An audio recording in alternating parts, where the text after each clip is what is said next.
Next ఇక్కడ మొత్తం మీరు చూస్తే ఈ ల్యాండ్లో వెల్త్ క్రియేషన్ మోడల్లో land available trunk roads and other ఇన్ఫ్రాస్ట్రక్చర్కి 27,885, రిటర్నబుల్ ప్లాట్స్ మళ్ళా రైతులకు ఇచ్చేది 11,824, అదర్ పర్పస్కు ఉపయోగించేది 14,037, ల్యాండ్ అవైలబుల్ ఫర్ మానిటైజేషన్ 8,274.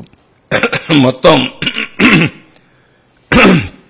ఇక్కడ ల్యాండ్ వాళ్ళు ఇచ్చింది కాకుండా గవర్నమెంట్ ల్యాండ్ అవన్నీ కలుపుకుంటే 53,745 ఎకరాలు మొత్తం వచ్చే పరిస్థితికి వచ్చింది.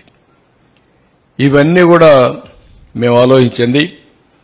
ఈ ల్యాండ్ ఏదైతే ఉందో మానిటైజేషన్కి 8,274 ఎకరాలు గవర్నమెంట్ పెట్టుకుంటే అన్ని డెవలప్ చేస్తూ ఉంటే దీనికి విలువ పెరుగుతుంది, ట్యాక్సెస్ వస్తాయి, ట్యాక్సెస్ గవర్నమెంట్కి వస్తాయి.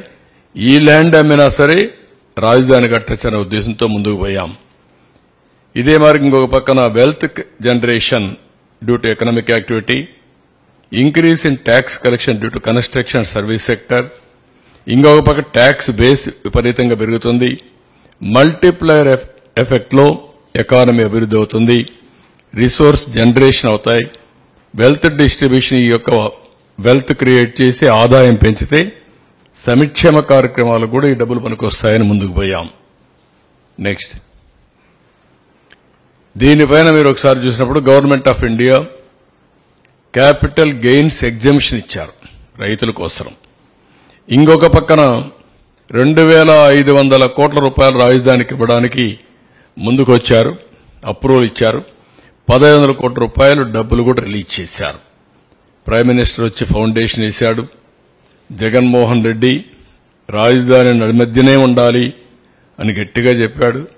30,000 ఎకరాలు ఉండాలని చెప్పాడు. అసెంబ్లీలో స్పీచ్ ఇచ్చాడు. ఆ రోజు నేను అన్ని కూడా చెప్పాను ఏమేం చేస్తామని, అన్నిటికీ ఒప్పుకున్నాడు. ఇక్కడ ఇల్లు కట్టాడు.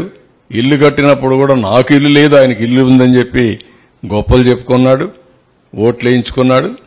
తర్వాత ఏం చేశారో మీరే చూస్తారంటే ఇది క్లియర్గా ఇక్కడే ఉండాలి, రాష్ట్రం మధ్యలో ఉండాలి, ఎలాంటి విభేదాలు ఉండకూడదు, అందరం కలిసి చేయాలని చెప్పిన పెద్ద మనిషి ఏం చేశాడో మీరే చూశారు. ఇక్కడికి వచ్చినప్పుడు సింగపూర్ లాంటి గవర్నమెంట్స్ అన్ని మనకు సపోర్ట్ చేశారు ప్లానింగ్ ఇవన్నీ ఇవ్వడానికి కొత్త రాజధానికి. International funding agencies like World Bank, AIBP, JICA, కేఎఫ్డబ్ల్యూ వీళ్ళు కూడా ముందుకొచ్చి ఆర్థిక సహాయానికి వచ్చారు. హడ్కో, పిఎస్సీలన్నీ కూడా ముందుకొచ్చి పబ్లిక్ సెక్టర్ బ్యాంక్స్ ముందుకు వచ్చాయి. అందరూ కూడా విల్లింగ్నెస్ ఇచ్చి ఈ ప్రాజెక్ట్ని సపోర్ట్ చేసే పరిస్థితికి వచ్చారు. నెక్స్ట్ ఇక్కడ మీరు చూస్తే సింగపూర్తో ఒక ఎంఓయూ చేశాం. సింగపూర్ గవర్నమెంట్ ఎప్పుడు కూడా ప్రపంచంలో most respectable government, small state, most respectable, integrity కానీ ఎఫిషియన్సీ కానీ ఆనెస్టీలో కానీ నోబడీ కెన్ క్వశ్చన్ సింగపూర్. అలాంటి కంట్రీ ముందుకొచ్చి ఫ్రీగా మనకు ఒక మాస్టర్ ప్లాన్ తయారు చేయించారు.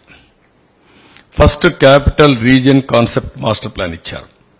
మొత్తం ఏరియా అంతా కూడా గుడివాడ లేకపోతే ఇక్కడ ఈ పక్క చిలకలూరుపేట ఇవన్నీ కలిపి ఒక క్యాపిటల్ రీజియన్కి ఇచ్చారు.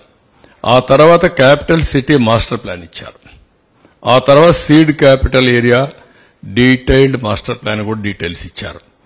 ఈ డీటెయిల్డ్ మాస్టర్ ప్లాన్ లో 9 సిటీస్ వచ్చాయి.